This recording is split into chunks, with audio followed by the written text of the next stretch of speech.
Okay, welcome to this masterclass. Um, Thank you for your time, and we're gonna dive straight in. If you have a something warm to drink or just some water in your hand, so that you stay hydrated throughout the call, throughout this masterclass, then that would be wonderful. Now, I'm not using any fancy stuff.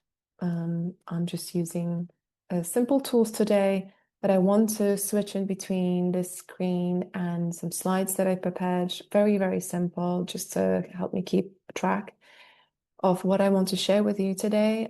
So there's no gimmicks, nothing. I'm just sharing my knowledge and sharing why I'm here doing this today. Um, Sharing a little bit about my story and really sharing something that I don't find on Instagram, right? So I want to share something real, raw, and authentic with you that I hope will resonate with you and help you um, change, help you create change, help you create a transformation in your life because I know it's possible.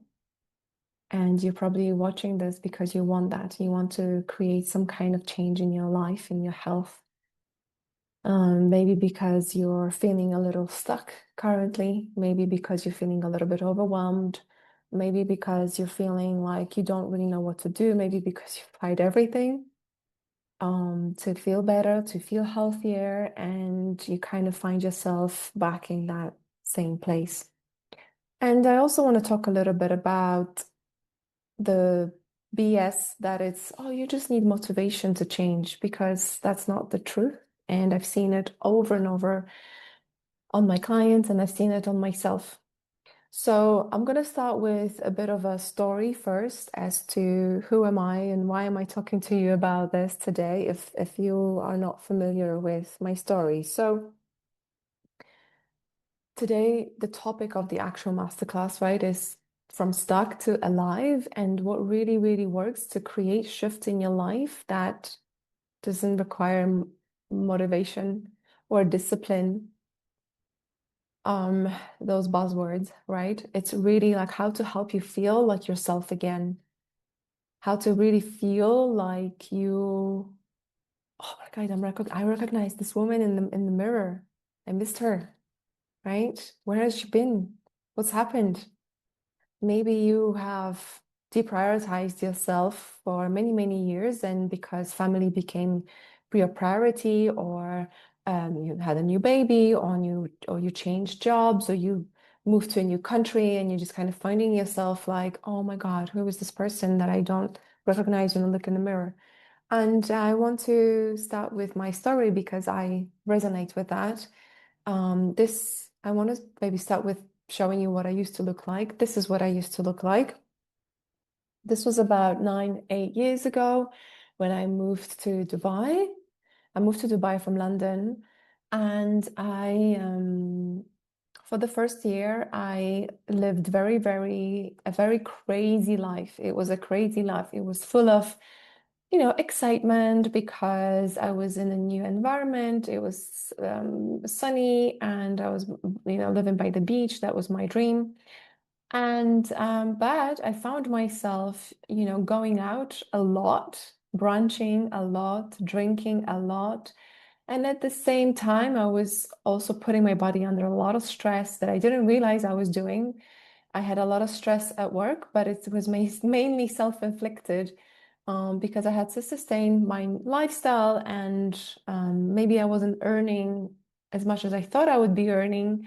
And my outgoings were big because I was going out a lot, and so I found myself just really under like financial stress, and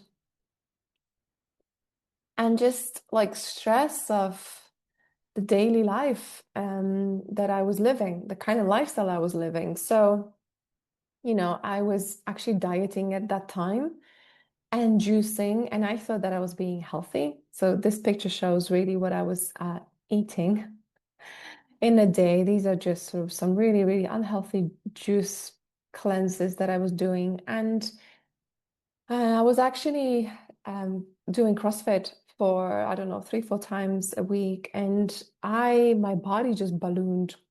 My body was retaining so much water. Oh, I was actually drinking 8 cups of coffee a day as well. And everything was just putting my body under more stress. So I didn't know that at that time. So what did I do? Well, I stopped eating, right? Thinking that this is the way to lose weight. But it wasn't because I started putting on more weight. And I was just exhausted. I was exhausted, and I was like I said, I was going out, so my sleep was distorted because I was going to bed late, then waking up late, then feeling very lethargic and not feeling like doing anything. And that just continued for many, many months. And eventually I burnt out and I was like, oh my God, like there has to be another way to live. This can't be it. Like I need to make some changes. And that's when I went to a silent meditation. Some people call it retreat, some people call it prison, but it was a Vipassana retreat in India. And I went there for 10 days and magical things happened during those 10 days that I was not fully aware of it. What was going on in my body, and now I know what was going on in my body. So when I went there, I was super, super stressed. My diet was terrible. My sleeping was bad and I was very, yeah, I didn't do any yoga meditation, nothing like that. So I got burnout and I was like, get me out of Dubai. I need to just escape and close myself. And I found this Vipassana retreat in India. I booked a ticket to India and I went. And what I did, I didn't know what was going to happen was that we're going to actually we'll be eating vegetarian food mainly.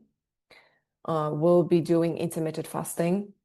So I think our last meal was about 5 p.m. Our first meal was about 8, something like that. We'll be going to bed early, so sleeping a lot. And we'll be meditating for 10 hours a day. And I didn't know at that time that meditation actually reduces our cortisol levels, right? Reduces stress in our body. So by meditating daily for 10 days, I reduced cortisol so much that I just completely changed in those 10 days. But I didn't know that that was going to be the benefit. I just went to escape Dubai and just leave Dubai for a bit. So all of those things combined, sleeping better, meditating for 10 hours a day, so reducing cortisol and actually increasing oxytocin because when we meditate, we actually get oxytocin as well. So that's a happy hormone, that hormone. Then eating better and at the same time, right? Doing intermittent fasting, again, giving my body a break from food, not drinking, so no alcohol. Um, and all of those things combined, like that just completely reset me, right? That was my reset. Now, I don't want you to think that this is your thing that you need to do to change, but I'm just saying that this is what I went through, the drastic thing that I went through when I burned out. So, what I'm about to teach you is like, and share with you today is things that you can do to help yourself go from that state of feeling stuck to feeling alive um, before you need to do any of these drastic things that I did, that these drastic actions that I took. And then when I came back to Dubai, I completely changed. So I started meditating more, being more mindful. I started eating better, and I started really just incorporating all of those healthy habits that help me change and go from this to this, right? Like it helped me just become this super healthy version of myself that I protect and love so much now. Um, and I all of my healthy habits and the fact that my mother passed away 2.5 years ago. She was very, very young. She was only 62 years old. And that led me to pursue the path of wanting to know how healthy, what healthy is, how healthy we can be, and how I can support other women because I couldn't help my mom at the time. How can I support other women to become the healthiest, happiest versions of themselves? And how can I help in that transformation? So that's what led me to pursue coaching, and I certified as a health and life coach. And that cultivates sort of like that my story and how I became a coach and how I'm helping women now through sort of my story, and it's just part of it. There's more to it. But that's like the most sort of recent transformation that I went through. And today I'm going to share my screen because I want to make sure that we stay on track. So today I want to focus on really what transformation is and isn't. And I want to help you feel understood and heard and seen in that you may think that it's about motivation, but it really isn't. So today we're going to cover what you actually need to do to feel like yourself again. Um, so let me go here. So we'll start with the motivation trap. So this is the cycle that you might be familiar with, right? On Monday, you may feel like super motivated. Yep, I'm going to start on Monday, maybe it's Sunday or something like that. Tomorrow, I'm going to start. I'm going to work out 5 days a week. I'm going to eat healthy. And I'm going to sleep better, and all of that like just gets just rammed into one day, right? I'm going to be perfect on Monday. I'm going to start perfect. Perfectionism might also kick in. It's that motivation, that much perfectionism, all of that just kicks in. And then you're like, okay, cool, Monday, Tuesday, cool, sort of doing that. And then Wednesday comes and you're like, God, I'm struggling already. How's that possible? Right? You're like, okay, maybe you kind of you skip a day of workout and you start feeling guilt and shame coming up. And then by Friday, you're like, oh, F this. Like, F this shit. Like, I can't keep up, right? Because you're like, oh, it's just too hard. So you quit. Then you binge on Saturday and Sunday because you've been restricting maybe yourself throughout the week as well, maybe because you decided to go on a diet. So then that guilt keeps creeping in. And then you're like, okay, shit, I'm going to try again. Back to Monday. I feel motivated again. Monday starts and it's the loop. So let me know if that sounds familiar. You can Instagram me or email me, like let me know how that resonates. And I want to tell you the real reason why you're stuck.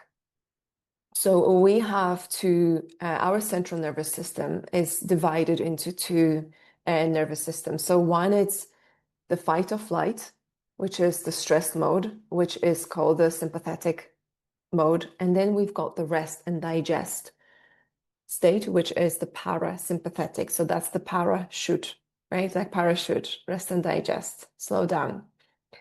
So in the first state, the fight or flight state, your body thinks that you're in danger. Your body literally thinks that you're being chased by the lion or a tiger 24/7, where in reality, it's maybe an email that you're getting from your boss, or maybe your yeah like even an email like that can turn that stress fight or flight mode on, right? But we think that we're being chased by a lion. So what happens is that cortisol floods your system. There's more cortisol in your blood. Your digestion stops because you can't, your body, like when you're being chased by a lion and you just ate a sandwich, your body's not going to be focusing on digesting that sandwich. Your body's going to be focusing on diverting the sugar into your muscles so that you can run as fast as you can, and your digestion shuts off. Your body holds on to weight, right? Because there's more sugar circulating in your blood. You may find that you can't think clearly because you're stressed and you can't feel calm. And even when someone tells you to calm down, you're like, don't tell me to calm down, right? It's the last thing that you want to hear. So when you're in that second state, the healing state, which is the rest and digest parasympathetic mode, that's when your body feels safe.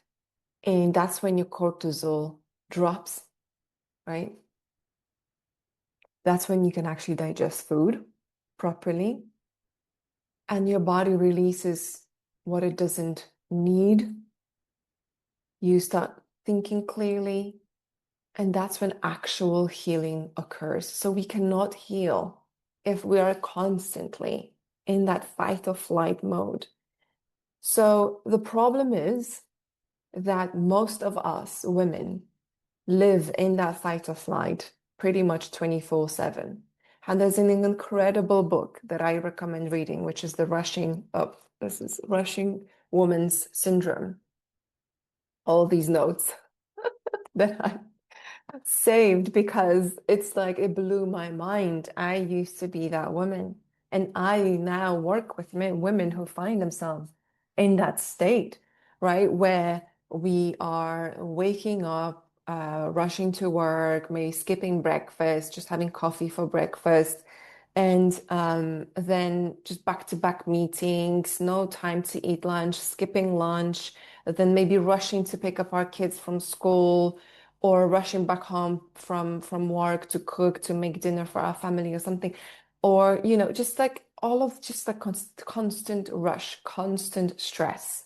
So no wonder why you're feeling depleted, right? No wonder why you're feeling depleted. And that actually also that's another whole topic, but that also causes an imbalance in your hormones, right? So your estrogen, your progesterone, your testosterone, your insulin, your cortisol. So all of those hormones are so important. And what happens when we're in that state, there's hormonal imbalances, and that further impact your mood and your body and how your body looks, right? So this is what I used to look like when my cortisol was super high and my blood sugar was really high. So I know what you might be going through right now because I've been there.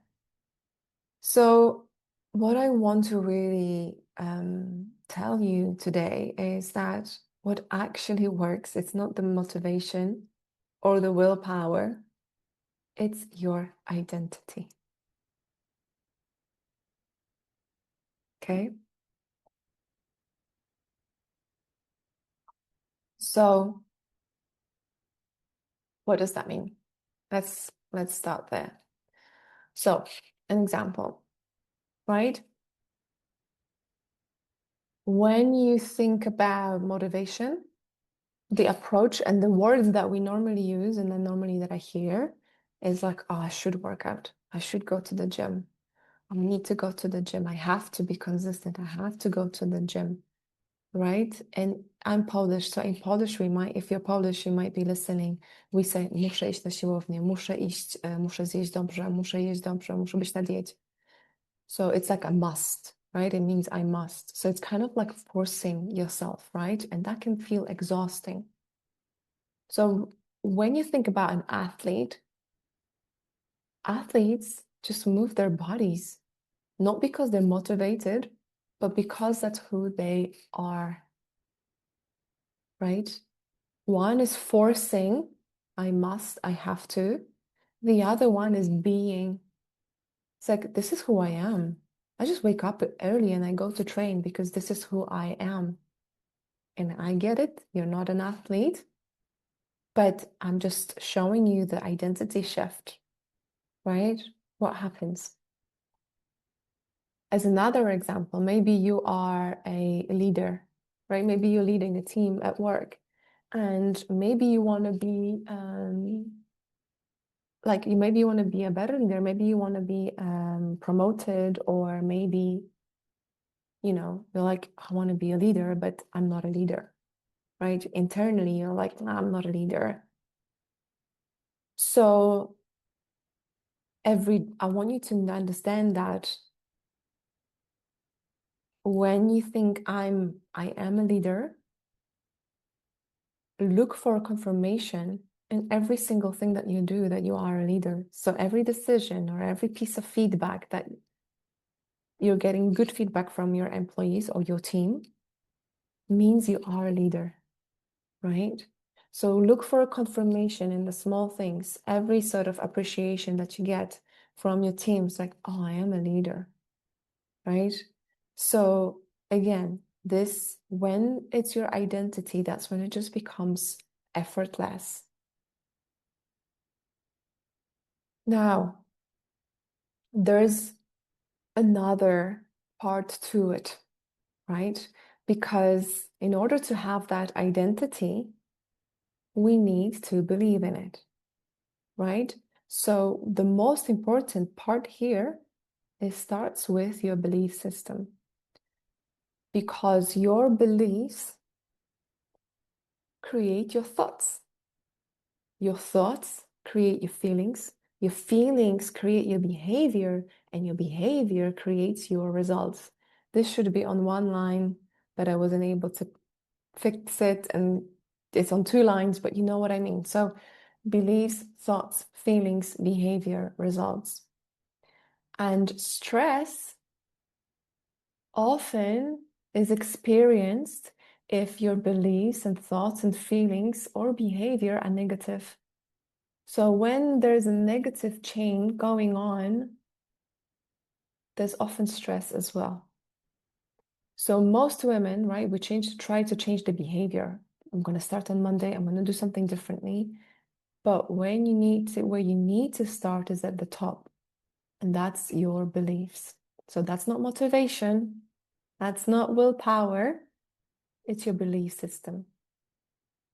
So how do we do that, right? Let's start with the beliefs. What are the actual examples?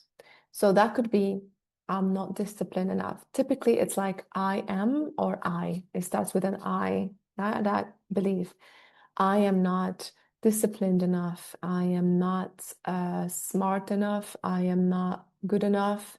I am, what's the most, what are the others? Like typically those would be like, I'm not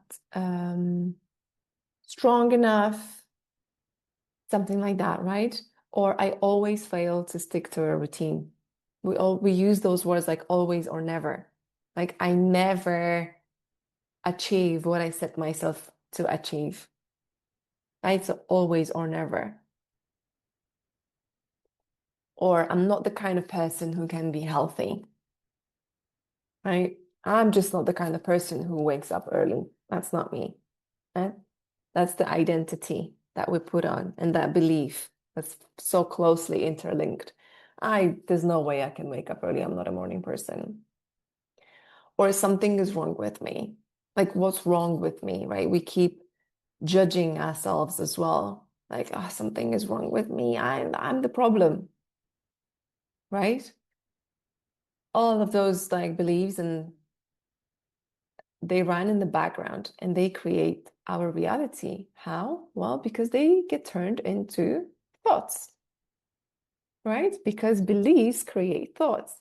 So the belief of like, I'm not disciplined enough, let's say, that creates a thought. And the thought is, I'll never stick to this. What's the point of even trying? Like, what is the point? Like, to try again, right? So your beliefs create your thoughts. And then what happens? Your thoughts create your feelings. So I'm not disciplined enough goes into, God, I'll never stick to this. What is the point? And then you start feelings, your emotions come up, right? So how do you feel when you think this way? You might feel hopeless, defeated, anxious, or stressed. So your thoughts create your feelings. And then what happens? Your feelings create your behavior. So when you're feeling hopeless and anxious and all of those emotions come up, your behavior then is translated in that. So maybe you give up quickly, or you reach for comfort food because you're like, oh, what's the point?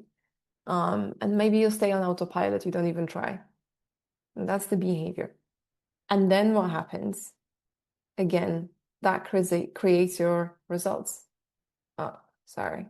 Yeah, feelings create your behavior, and then the behavior creates the result. So we feel stuck, we feel exhausted, we don't see any change. And then what happens, right? That brings out more stress. And again, body goes into that fight or flight mode a lot. And then there's that loop back because we're looking for confirmation all the time. So it's like, yep, yep, yep, can't do this. This is not possible. So then reaffirms the belief. And then we go again. So this is the shift that needs to happen for you to break that stress cycle. So the old pattern is that negative belief. The good news is we can change our belief system, right? It's not fixed. It's something that can be changed. So your new pattern, your positive belief, can look like something like this. I'm capable. I honor my body. So the thought will be, I can do this. I can do this. So your feeling will be, you feel hopeful and calm. And your behavior will be like, you show up once and you show up again because you're capable. The belief is, I'm capable. And then that's when the transformation happens. And the result is that you feel calm. You're in that rest and digest mode. And the beliefs get stronger and stronger every time. And then what happens? Your identity starts shifting because you're getting a different result, right? So then your belief is like, I am capable. I showed up today. One day I showed up, I'm capable. And then you have another day, right? So it's not like a quick fix. It takes a bit of time, but it's possible to break that old belief and turn it into a new belief.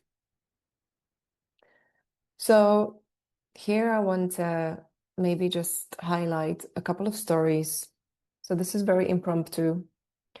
I'm just going to go onto my website just to pick a story that I feel might resonate with this story.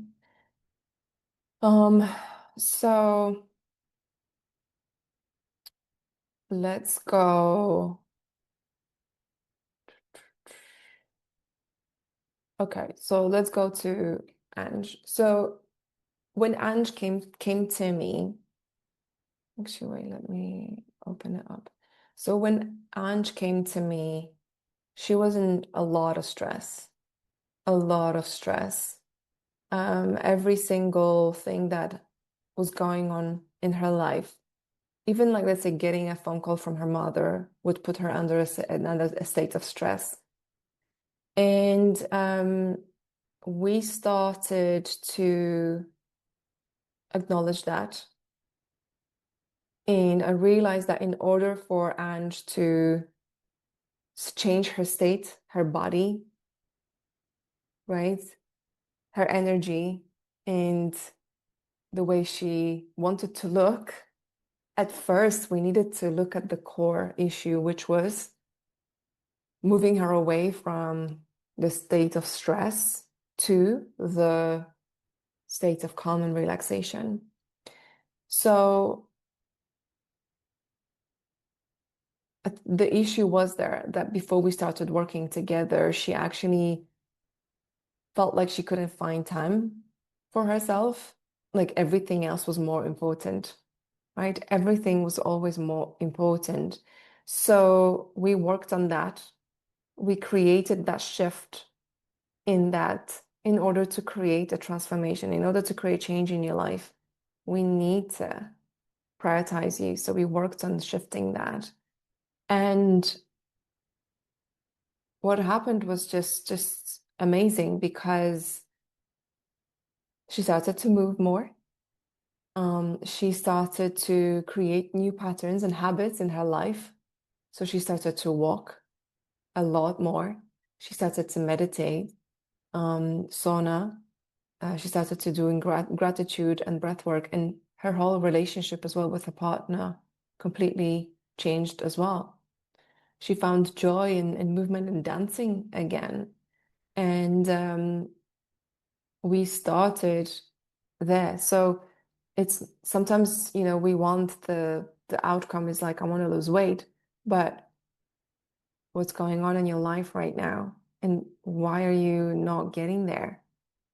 Right? Let's look at that. So, one of the things as well that we worked on, right, is like how to stop seeing exercise as punishment and start using it as a way to give yourself love, pleasurable, right?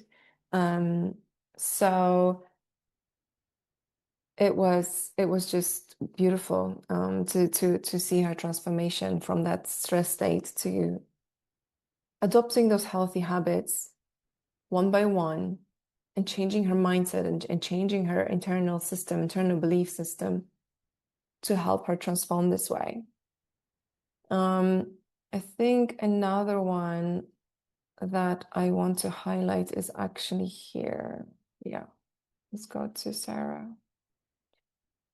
So, um, women come to me um, incredibly because they sometimes feel like they are stuck in their masculine energy.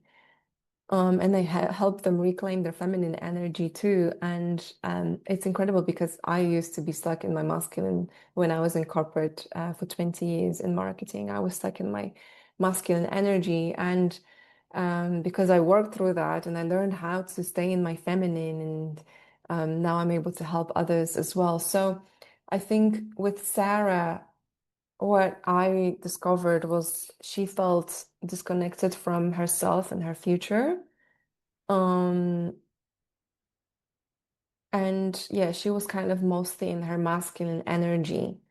So, as she says, right, her mindset was rooted in scarcity, fear, anger, and negativity. So, remember those negative loops, right? Negative thoughts, negative feelings, negative beliefs, negative results, right?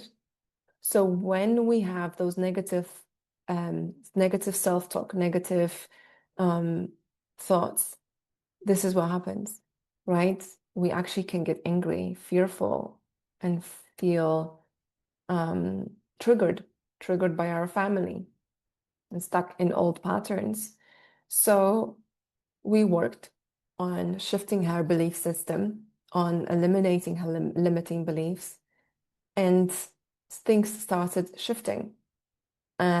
So we started reframing some of the old beliefs into new ones and practicing through coaching through our 3 months working together to really shift to create those shifts.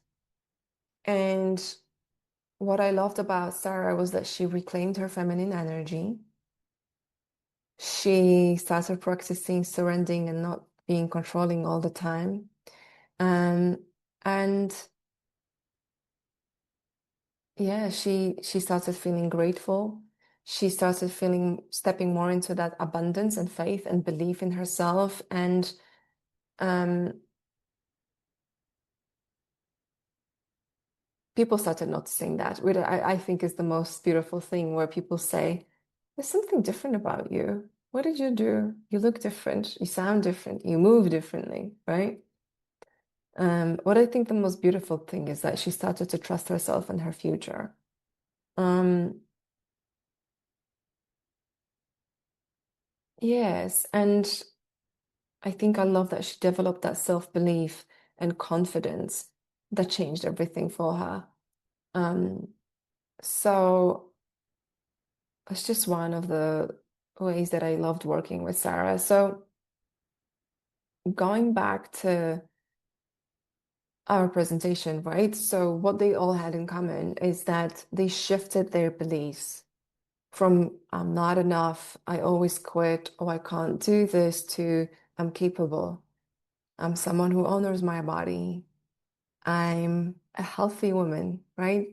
So when that belief shifts, things start to change. And one other thing that I want to mention, right? Sometimes in coaching, we call it resourcing, and that's going actually giving you even more information in this masterclass that I planned, but I want to give you as much as I possibly can when it just comes naturally to me. And I feel called to give this to you. So when we sometimes think it's not possible for me, right? in coaching, we use that resourcing. So I would then ask you, okay, fine. What about someone you admire, right? What about this idol that you have? Like for me, it used to be Beyonce. Like if she can be successful, right? What kind of qualities does Beyonce have for her to for her to achieve all the success that she had? Or if you want to be more feminine, what's the most feminine woman that you know or aspire? Like, what's your idol? Like, for example, for me, it's always been Charlize Theron. Oh, it's just this, or Salma Hayek, or yeah, them two. Like, they just come to me now. So, like, what would be that person for you? What are her qualities, right? How can you like explain to me what you like about her, what makes her feminine, and then say, hey, how can I observe myself a little bit more and therefore borrow those feminine traits and qualities in order to be more feminine? And that's the same thing with health, right? Let's say if you want to lose 10 kgs and that's the goal, you could say, hey, okay, who do I need to become to do that? Who's doing that? Who do I know that's doing that? How are they doing it? Right?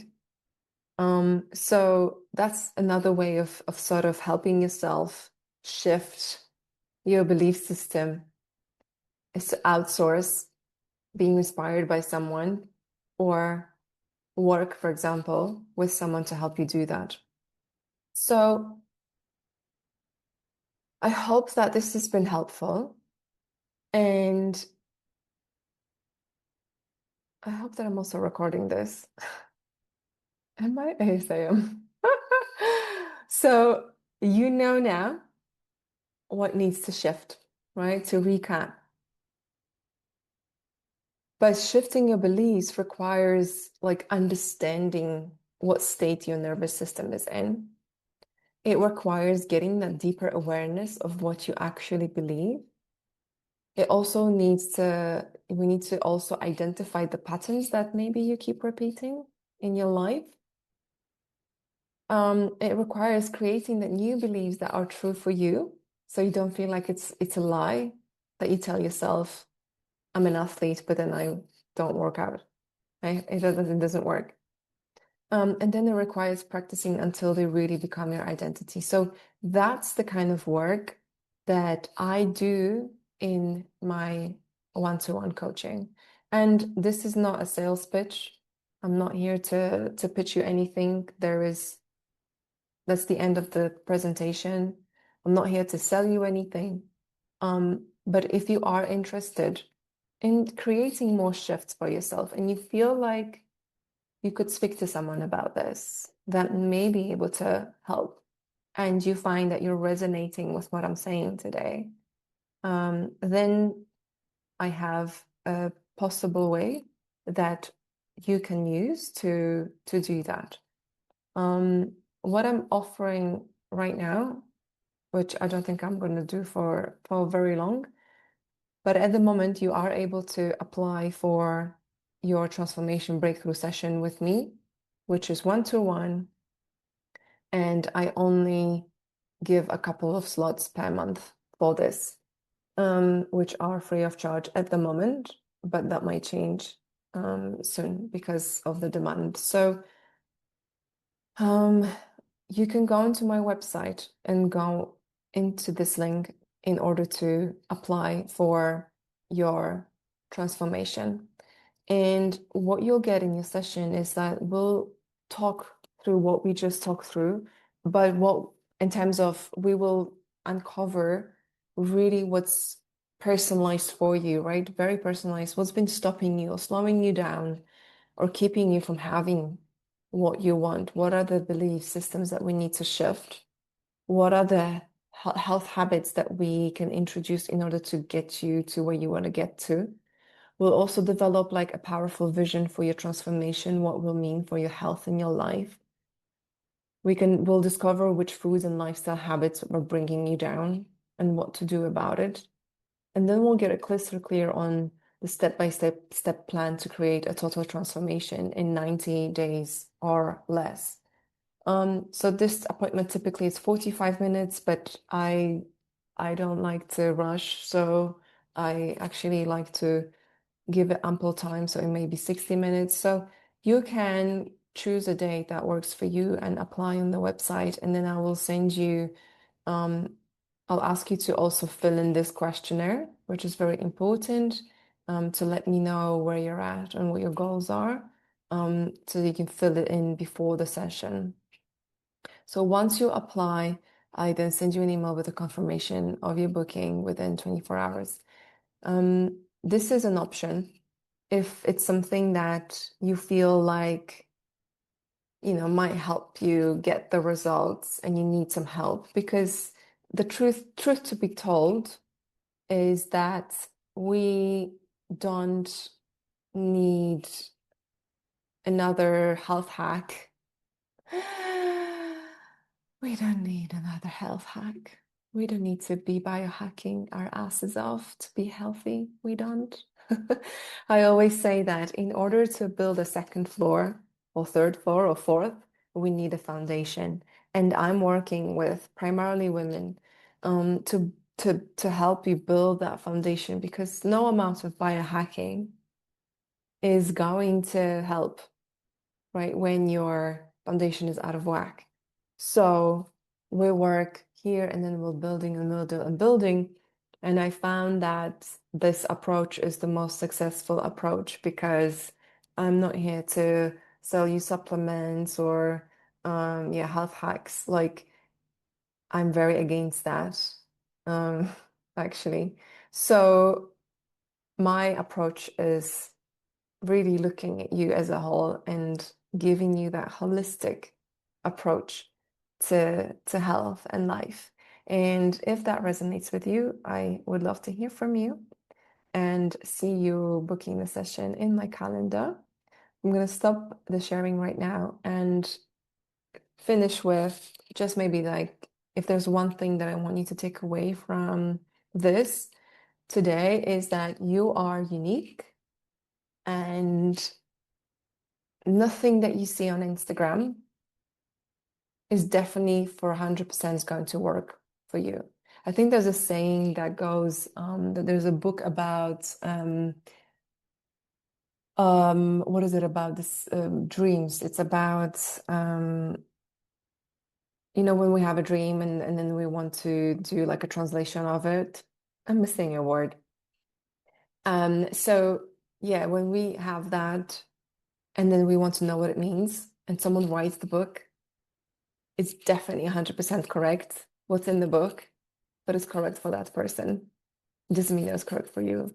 And I also say that there's 8 billion people in the planet, there's 8 billion diets, because we're all different. Everyone's got a different DNA, everyone's got a different microbiome.